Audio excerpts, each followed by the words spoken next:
America और चीन की टैरिफ जंग ने क्या अमेरिकी किसानों को अब तक का सबसे बड़ा झटका दिया है? ताजा आंकड़े तो कुछ ऐसा ही संकेत देते हैं। अमेरिका और चीन के बीच चल रहे व्यापारिक विवाद की कीमत सबसे ज्यादा अमेरिकी एग्रीकल्चर सेक्टर को चुकानी पड़ रही है। एक नई स्टडी के अनुसार मार्च 2025 से फरवरी 2026 के बीच चीन के जवाबी टैरिफ की वजह से अमेरिकी एग्रीकल्चर एक्सपोर्ट को 14.9 अरब डॉलर का नुकसान हुआ है। सबसे बड़ा झटका सोयाबीन को लगा। अकेले सोयाबीन एक्सपोर्ट में करीब 6.8 अरब डॉलर की गिरावट आई है, जो कुल नुकसान का लगभग आधा फीसद है।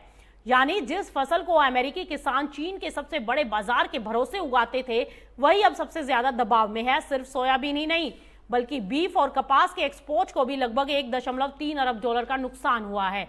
वहीं टी नट्स और मक्का के निर्यात में भी बड़ी गिरावट देखने को मिली है।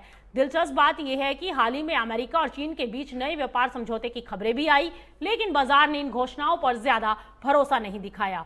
बड़े निर्यात सौदों की खबरों के बावजूद सोयाबीन और मवेशी वायदा बाजार में गिरावट है। इसका मतलब साफ है कि बाजार अब सिर्फ बयानों पर नहीं, बल्कि वास्तविक सौदों और उनके क्रियान्वयन पर भरोसा करना चाहता है।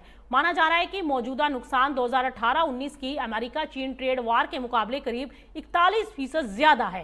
कैलिफोर्निया और इलिनॉय जैसे बड़े कृषि राज्यों को सबसे ज्यादा नुकसान हुआ है, जहां एक्सपोर्ट मूल्य में अरबों डॉलर की कमी दर्ज की गई है। अब सबसे बड़ा सवाल यह है कि क्या अगर दोनों देशों के बीच तनाव कम हो भी जाता है, तो क्या पुरानी मांग तुरंत लौट पाएगी?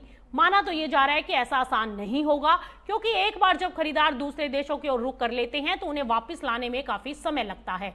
खरीदार स्टेबल पॉलिसी, स्पष्ट कॉन्टैक्ट और भरोसेमंद व्यापारिक माहौल चाहते हैं। यानी टैरिफ की ये लड़ाई सिर्फ अब दो देशों के बीच का विवाद नहीं, बल्कि इसने पूरे एग्रीकल्चर सेक्टर की दिशा ही बदल दी है। और इसका सबसे बड़ा असर फिलहाल अमेरिकी किसानों और कृषि एक्सपोर्टर्स पर साफ दिखाई दे रहा है।